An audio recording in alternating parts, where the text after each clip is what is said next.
அன்பானவர்களே, அன்பு வணக்கங்கள். உங்களுடைய கனவில் உங்கள் வீட்டில் இறந்து போனவர்கள் தாயோ தகப்பனோ பாட்டனோ பாட்டியோ அக்காவோ தம்பியோ தங்கச்சியோ அண்ணனோ ஏதோ ஒரு வகையில் இறந்து போகிறார்கள் அல்லவா? இறந்து போகிறவர்கள் உங்கள் கனவில் வந்தால் அது நல்லதா கெட்டதா என்று பல அன்பர்கள் கேள்வி கேட்டிருக்கிறார்கள். நான் புராணங்கள் ரீதியாக உங்களுக்கு விளக்கங்கள் தருவது இல்லை. அது சிலது கட்டுக்கதையாக இருக்கலாம், கற்பனையாக இருக்கலாம், ஆண்டாண்டு காலமாக அதை நம்பி வந்திருக்கலாம். நான் ஆவி உலக ஆராய்ச்சிகளின் படி வந்திருக்கின்ற நிரூபிக்கப்பட்ட உண்மைகளை மட்டும் உங்களுக்கு கூறுகிறேன். இயற்கையாக மரணம் அடைபவர்கள் இருக்கிறார்கள். தன்னுடைய இறைவன் எவ்வளவு ஆயுள் தந்திருக்கிறானோ அந்த ஆயுள் முழுவதும் நோய் நொடி இல்லாமல் ஆரோக்கியமாக இருந்து இரவு தூக்கத்தின் போதோ அல்லது பகல் பொழுது ஒரு நிமிடத்திலோ உயிர் இயற்கையாக வெளியேறி விடுவது இயற்கை மரணம் என்று சொல்லுகிறார்கள் இல்லையா? அகால மரணங்கள் என்று இரண்டாவது வகை இருக்கிறது. இந்த அகால மரணங்கள் விபத்துக்களிலோ தற்கொலை செய்து கொண்டாலோ கொலை செய்யப்பட்டாலோ நடைபெறுகின்ற மரணங்களுக்கு அகால மரணங்கள் என்று பெயர். இயற்கை முறையில் இறந்தவர்களும் கனவில் வரலாம், அகால முறையில் இறந்தவர்களும் கனவில் வரலாம். இருவரும் கனவில் வருவதற்கு வாய்ப்புகள் உண்டு. ஏன்? இயற்கை மரணம் அடைந்தவர்கள் உங்கள் கனவில் வருவதற்கு என்ன காரணங்கள் என்றால், அவர்கள் வாழும்போது உங்கள் மீது அளவுக்கு அதிகமான அன்பு, பாசம், நேசம், அரவணைப்பு, பாதுகாப்பு என்று பல வகையில் உங்களுக்கு அவர்கள் உதவியாக இருந்து வந்திருக்கிறார்கள். ஒருவர் மீது அன்பு வைத்து விட்டால் அந்த அன்பை உடனடியாக பிரித்துக் கொள்ள முடியாது. அவரு தான் இறந்துட்டாரு, அப்ப அவர் அன்பு எப்படி வைத்துக் கொள்வார் என்று கேட்கலாம். இறந்தது தூல உடல் தானே தவிர தூல உடலுக்குள் இருந்த மன உடல் அல்ல. உங்கள் மீது அன்பு வைப்பது, பாசம் வைப்பது, நேசம் வைப்பது, உங்களை அரவணைப்பது எல்லாம் இந்த தூல உடல் அல்ல. இந்த தூல உடலுக்குள் இருந்து இயங்கி கொண்டிருக்கிறதே மன உடல்.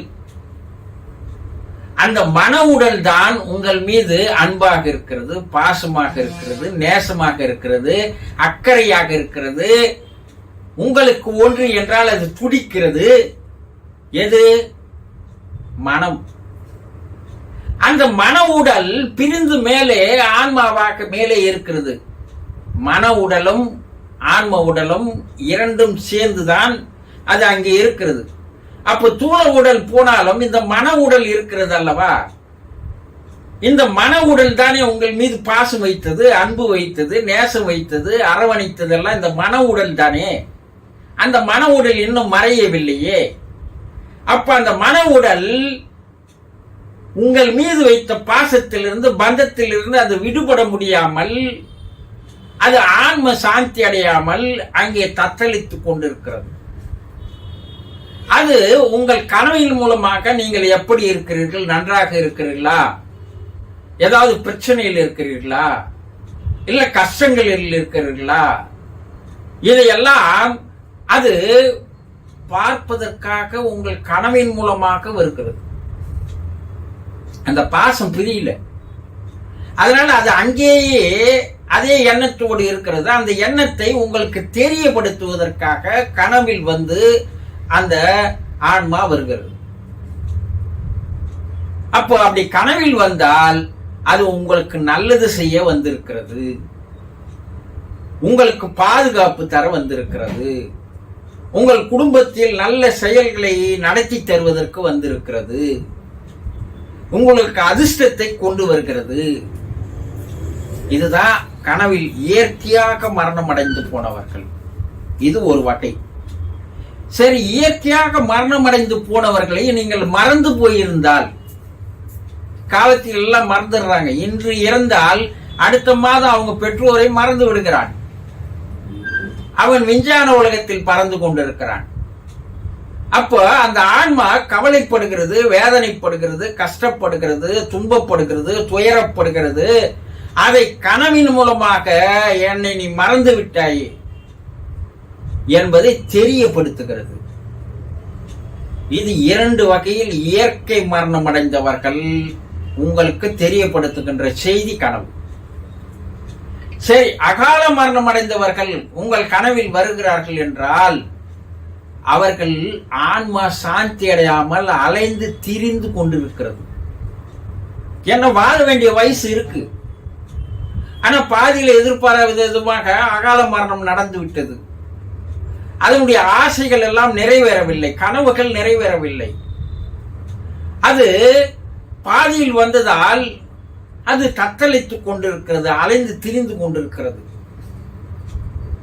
அது கனவின் மூலமாக வந்து தன்னுடைய கஷ்டத்தை, தன்னுடைய துன்பத்தை உங்களுக்கு தெரிவிக்கிறது.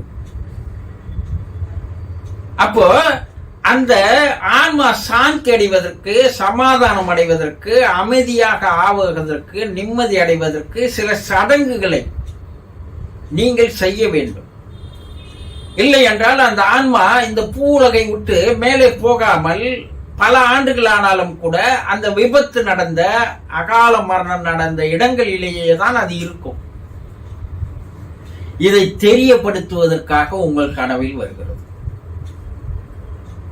அப்போ கனவில் வரும்போது நீங்கள் தெரிந்து கொள்ள வேண்டியது என்னவென்றால், அது நல்லதற்கு வந்திருக்கிறதா அல்லது கெடுதல் தருவதற்கு வந்திருக்கிறதா என்பதை நீங்கள் தெளிவாக தெரிந்து கொள்ளலாம். எப்படி என்றால், உங்கள் கனவில் அந்த ஆன்மா வந்தால் அது சந்தோஷத்தோடு இருக்கிறதா, மகிழ்ச்சியாக இருக்கிறதா, ஆனந்தமாக இருக்கிறதா, அது எப்படி இருக்கிறது என்று உங்களுடைய கனவில் தெரியும் போது அது மகிழ்ச்சியாகவோ சந்தோஷமாகவோ ஆனந்தமாகவோ இருந்தால் உங்களுக்கு நல்லது நடக்க போகிறது. ஏன்னா அது சந்தோஷமா இருக்குது, அதனால உங்களுக்கு என்னென்ன நல்லது செய்ய முடியும் என்பதற்காக அது வந்து இருக்கிறது. இல்ல, கனவில் வருகின்ற அந்த ஆன்மா அழுது கொண்டோ, துக்கத்தோடவோ, வருத்தத்தோடவோ, கவலையோடவோ, வேதனையோடவோ வந்து உங்கள் எதிரில் கனவில் அழுதாலோ, குறைகளை கூறினாலோ, அந்த ஆன்மா சாந்தி அடையாமல் திரிந்து கொண்டிருக்கிறது. அதற்கு செய்ய வேண்டிய சடங்குகளை நீங்கள் சரியாக செய்தால் அந்த ஆன்மா அதிலிருந்து வெளியேறிவிடும். இதற்கு நீங்க என்ன சடங்குகள் செய்யணும்? நாள்தோறும் அவர்களுக்காக ஒரு 5 நிமிடம் ஒதுக்கி அவர்களை நினைத்து ஒரு பிரார்த்தனை செய்தால் போதும், வேற எதுவுமே வேண்டாம். அந்த பிரார்த்தனை அவர்களுக்கு ஒரு ஆறுதலை தருகிறது, ஒரு அமைதியை தருகிறது. அவர்கள் அலைந்து திரிந்து கொண்டிருக்கின்ற அந்த ஆன்மா தானாக விடுதலை பெற்று மேல் உலகம் செல்கிறது. இதுதான். ஆனா பல கனவுகள், சொப்பன சாஸ்திரம் என்று சொல்லக்கூடிய கனவுகள்ல அவங்க சாப்பிட்டா இது நடக்கும், அவங்க வந்து உங்களை சாப்பிட வச்சா இது நடக்கும், இப்படி பல்வேறு குழப்பங்களை தருவார்கள். அதெல்லாம் நமக்கு தேவையே இல்லை.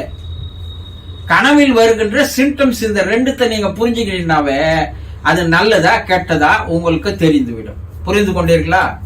சந்தோஷம்.